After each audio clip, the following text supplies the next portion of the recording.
Welcome to a quick overview of the Necromancer class in Guild Wars 2. This series is designed to explain the feel and the base level mechanics of Guild Wars 2's classes and their elite specializations, to help those seeking to answer the question, what should I play? This is not designed to look at classes or their specializations placed in the meta or current benchmarks, or how popular or dispopular they are, as that changes regularly. What doesn't change is how the class feels at a base level and the themes and ideas they're based on. That is significantly more important than trying to chase a little bit of extra damage or utility here and there. Hopefully this helps some of you with that.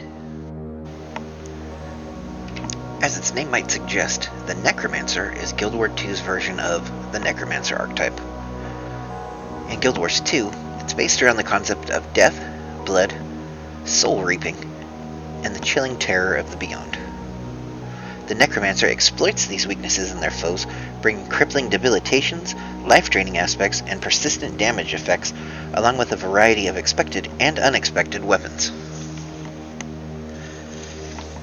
In its base class, the Necromancer has access to scepters and staves for a traditional caster feel.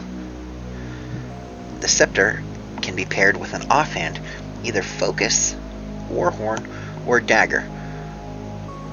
Focus for slightly more range damage and condition, Warhorn for utility, or Dagger for extra lifesteal.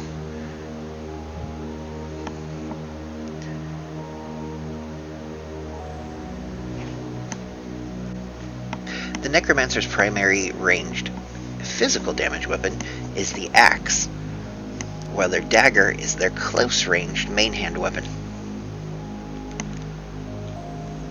Both the dagger and axe, like scepter, can be paired with an offhand, the dagger for physical, the warhorn for utility, or the focus for condition.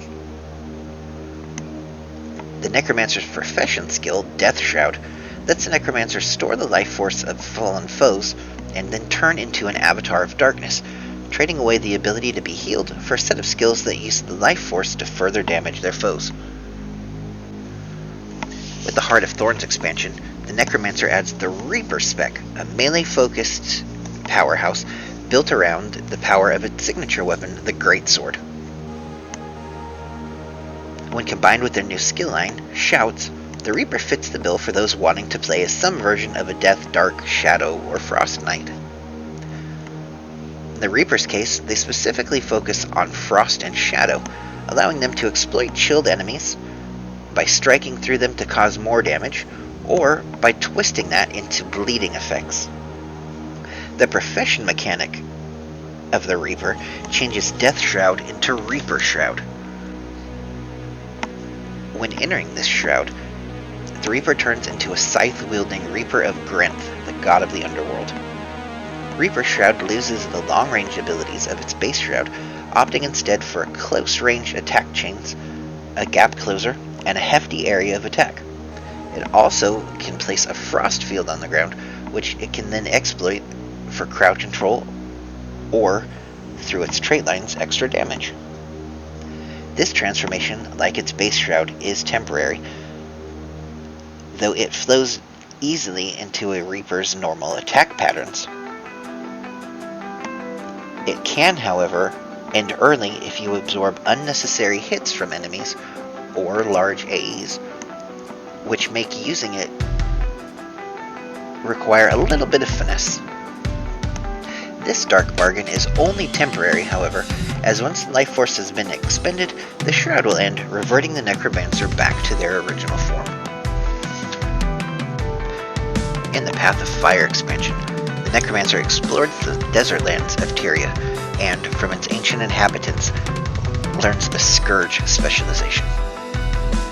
Bringing along its Soul Guide Torch as a beacon, the Scourge gains the ability to manipulate sand magic, coming at the cost of giving up its traditional Death Shroud and the extra HP bar it provides.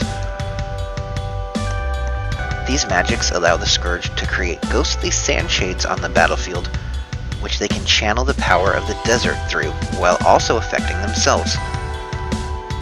The Scourge gains access to short duration abilities that can grant barrier to their allies, cleanse damaging conditions they suffer, and cause confusion in their opponents, as well as entering Sand Shroud, a short duration steroid effect.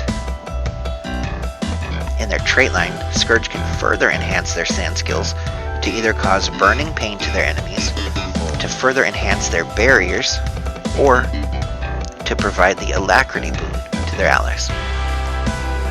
The Scourge also picks up access to the Punishment utility skill line, allowing them to alter the ground beneath them, either by opening up sand swells in the ground to allow passage for themselves and their allies, or to conjure denizens of the sand to both hinder their enemies and provide boons. The elite skill for Scourge lets them cross into the realm of torment, lost to the world in the desert, to visit its unending wrath upon their foes. The End of Dragons expansion, the Necromancer learns to harness the power of Canthan Dragon Jade, mixing it with its darkness magic with the Harbinger specialization.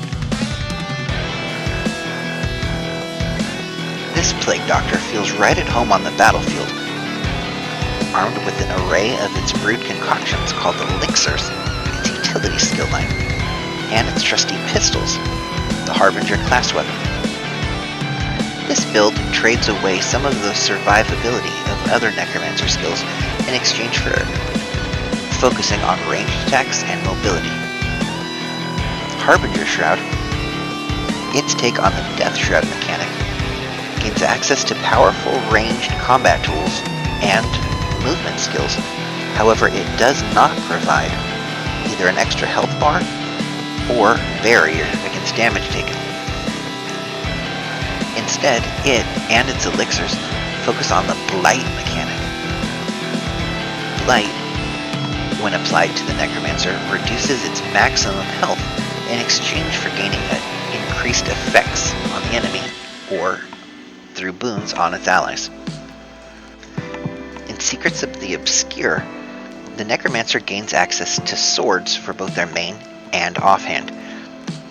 Designed primarily for power builds, the main hand acts as a medium-ranged weapon, shooting projectiles of darkness when swung. This gives the Necromancer a source of life drain and a movement skill, making it useful among support specializations as well, while the offhand gives access to several hard-hitting skills and significant crowd control.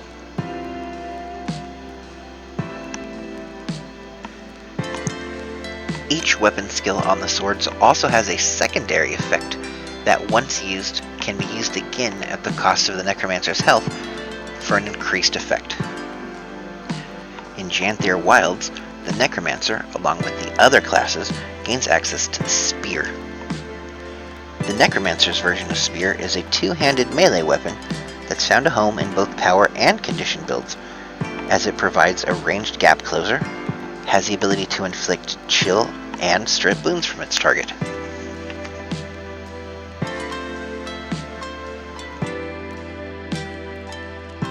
Although each Guild Wars 2 elite specialization came with its own signature weapon that only that specialization could use, with the advent of Weapon Master training in Secrets of the Obscure, this is no longer the case. So long as the corresponding expansion for each weapon is owned, that weapon may be unlocked for use across the account. This allows builds now to use weapons that they wouldn't otherwise have access to in the past. Thank you all for taking the time to listen to this video. Please like, share, comment, subscribe, all the fun things that you have to do for YouTube. And I will catch you in the next video.